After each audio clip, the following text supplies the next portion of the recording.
क्या विनोद कांबली की तरह बर्बाद हो जाएगा पृथ्वी शॉ का करियर?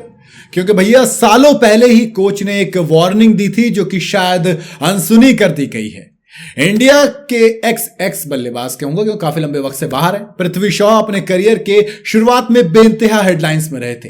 एक वक्त ऐसा था जब उनको अगला सचिन तेंदुलकर, सहवाग और ब्रायन लारा ऐसे बैट्समैन के साथ कंपेयर किया जाता था। उन्होंने बहुत छोटी सी उम्र से अपने गेम से सबको हिलाकर रख दिया था, पैसा भी खूब कमाया था, नाम भी।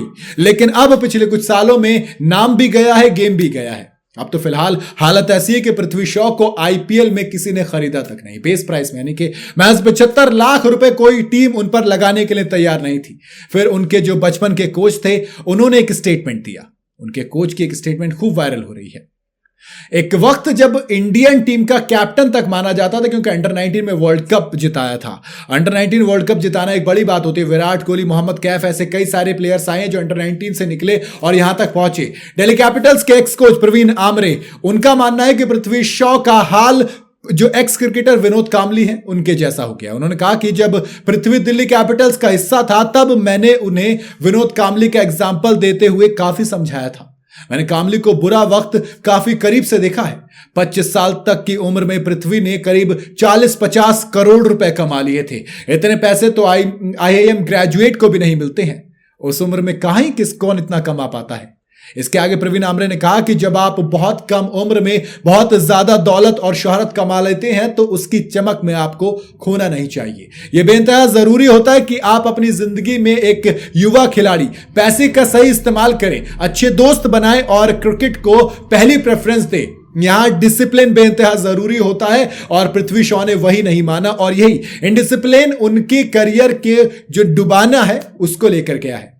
ये देखना बेइंतहा बुरा लगता है कि इस जैसा टैलेंट रिवर्स डायरेक्शन में चल रहा है। यानी कि वो पृथ्वी शॉ जो बेइंतहा आगे जाना चाहिए था उसका हाल कुछ ऐसा हुआ जैसे विनोद कांबली का था, जिनका करियर बेइंतहा तेजी से ऊपर आया था। लेकिन कई बार होता है ना, जब आप सीढ़ी एक साथ बहुत ज्यादा चढ़ते हो तो फिर नीचे बुरी तरीके से गिरते हो।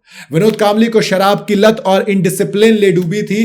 कुछ ऐसा ही कहा जा रहा है कि विनोद कांबली उस वक्त जो शोहरत थी उसकी चकाचौंध में खो गए थे। फिर धीरे धीरे उनकी बल्लेबाजी का रुतबा कम होता चला गया। और क्रिकेट में बड़ी पुरानी कहावत है, जब तक बल्ला चल रहा है तब तक ठाठ है और बल्ला बंद तो आप बिल्कुल समझ जाओ क्या कहना चाह रहा हूं मैं, वो वाला हाल हो जाता है। और आपका पृथ्वी शॉ के साथ वही हुआ है क्योंकि आप पार्टीज करते हो, वीडियोस वायरल होती हैं, लोग आपको ट्रोल करते हो, आपकी फिटनेस के ऊपर सवाल होते हैं। रणजी ट्रॉफी के अंदर जो आपके कैप्टन होते हैं अजिंक्य रहाणे, वो आपको ये कहते हुए टीम से ड्रॉप कर देते हैं कि प्रैक्टिस सेशंस में आप टाइम से पहुंच नहीं रहे हो, आपकी फॉर्म अच्छी नहीं, बावजूद इसके आप प्रैक्टिस सेशन स्किप कर रहे हो, डिसिप्लिन आपके अंदर है नहीं, फिटनेस आपकी है नहीं। उसके बाद श्रेयस अय्यर ने जरूर सैयद मुश्ताक अली ट्रॉफी में मौका दिया, लेकिन वहां से कमबैक करना, क्योंकि आईपीएल में अनसोल्ड जाना, पार जिंदल ने कहा कि अच्छा हुआ वो अनसोल्ड गए तो उनको बुरी लगेगी तो वो बहुत अच्छा कमबैक करेंगे, परफॉर्म करें। बाकी उम्मीद करूंगा पृथ्वी शॉ, क्योंकि जिस तरीके का टैलेंट था हम सबको बहुत ज्यादा उम्मीद थी। बाकी आपको क्या लगता है, क्या पृथ्वी शॉ कमबैक कर पाएंगे? आप अपनी राय मुझे कमेंट में जरूर बताइएगा। वीडियो अगर आपको पसंद आई हो तो इसे लाइक और शेयर जरूर करें और जाते जाते चैनल को फॉलो और सब्सक्राइब जरूर करते जाइएगा।